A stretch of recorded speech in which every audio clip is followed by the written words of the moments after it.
All right, it's Tuesday, May the 26th. I've made dozens of videos like this, but I'm going to make another one to keep documenting how bad censorship is through the U.S. mail to prisons.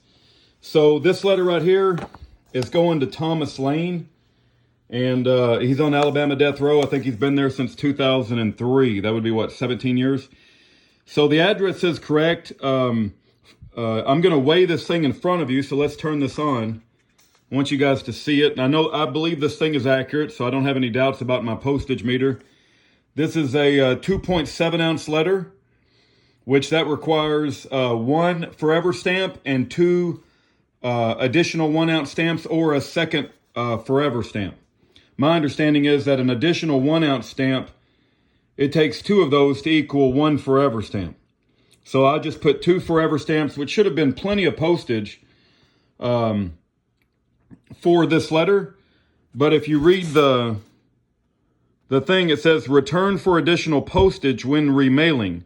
Cross out this notice or paste stamps over it, which means that these stamps are now wasted. So that's a $1.10. It's not so big deal. Just say, wow, it's just $1.10. What you whining about?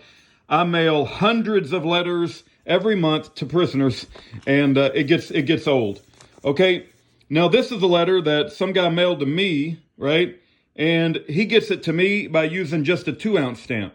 I'm sorry, a 2 cent stamp, not 2 ounce. So this guy can mail a letter to me, right? He has all this fancy writing on here. He does all this fancy stuff, but it gets to me just with a 2 cent stamp. But I try to send a letter to Alabama death row, right? And I put $1.10 postage. Each forever stamp is $1.10.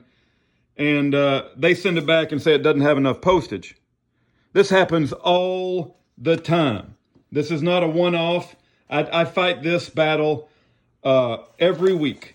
And so we'll keep fighting it. But don't forget, may God Almighty lead us and guide us as we go forward.